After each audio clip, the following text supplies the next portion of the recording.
Everyone, আসসালামু আলাইকুম। আজকে আমার জীবনে একটা স্পেশাল দিন, আর সেই স্পেশাল দিনটাকে আরও স্পেশাল বানানোর জন্য আমি আজকে অনেক কিছু রান্না করেছি। আমার স্পেশাল মানুষটার জন্য সে যা যা খেতে পছন্দ করে সব কিছু রান্না করেছি, যাতে সে আর একটু স্পেশাল ফিল করে।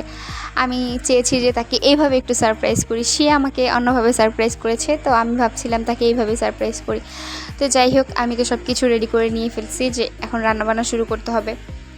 দুপুরের জন্য আমি আয়োজন করছিলাম, আর আমার ননদ ছিল আমার সাথে, আমাকেও টুকটাক অনেক হেল্প করেছে। তো যাই হোক, আমি তো এখানে সব কিছু রেডি করে নিয়ে রান্নাবান্না শুরু করে দিয়েছি। আপনারা দেখতে পাচ্ছেন আমি আজকে প্রথমবার ডিমের কোরমা রান্না করেছি নিজের মতো করে। আমি জানি না এটা আসলে আমি কীভাবে যেন ইউটিউবে একটু দেখে তারপর রান্না করে ফেলছি। তো সবাই খেয়ে মোটামুটি ভালোই বলছে, তখন ভাবলাম তাহলে হয়তো বা নেক্সট টাইম আরও একটু ভালো হবে।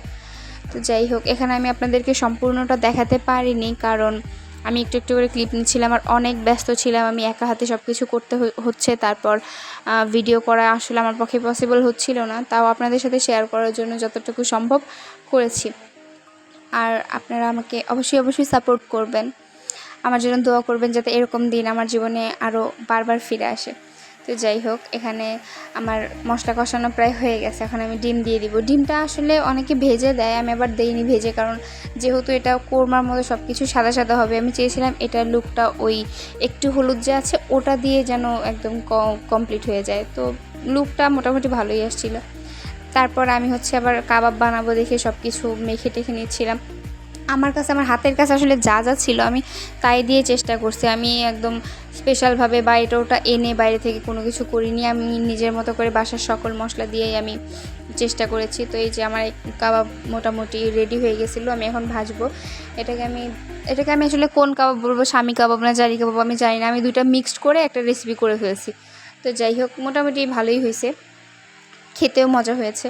তো তারপর এত ব্যস্ততা ছিলাম যে একটু একটু করে সব কিছু ক্লিপ নিচ্ছিলাম। কোনো কিছু যে প্রপার ওয়েতে আপনাদের দেখাবো সেটা করতে পারছিলাম না, কারণ এতগুলো রান্না, তারপর আবার সময়ও যাচ্ছিল, দুপুরে সবাই খাবে। তো এই জন্য সব কিছু তাড়াহুড়া করে করছিলাম। তো আজকে আমি রোস্টের রান্নাটা একটু ঝালঝাল করে করেছিলাম। আমার ননদ বলছিল যে সব সময় তো হালকা একটু মিষ্টি থাকে, আজকে একটু বেশি ঝাল দিয়ে করো। তারপর ভাবলাম ঠিক আছে, তাহলে আজকে একটু অন্যভাবে করি। আর আমার হাজব্যান্ড একটু ঝাল খেতে বেশি পছন্দ করে, আর যেহেতু তার জন্য সব কিছু করছি তাই আর কি একটু ঝালঝালি করেছি, মজাই হয়েছে। এদিকে আমার শাশুড়ি হাঁস রান্না করে নিয়ে এসছে। হাঁস আমার হাজব্যান্ডের অনেক বেশি পছন্দের, হাঁস রান্না করে নিয়ে এসছে। হাঁসটা আবার মাটির চুলায় রান্না করছে যাতে বেশি মজা হয়। কালারটা দেখছেন, অনেক মজা হয়েছিল।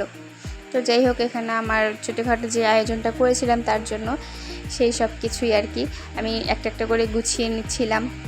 তো যাই হোক, কেমন লাগলো সবার অবশ্যই জানাবেন। আর আমাদের স্পেশাল দিন যেটার কথা আপনাদের বললাম সেটা আমাদের অ্যানিভার্সারি ছিল। অবশ্যই সবাই আমাদেরকে উইশ করবেন। Thanks for watching, tata.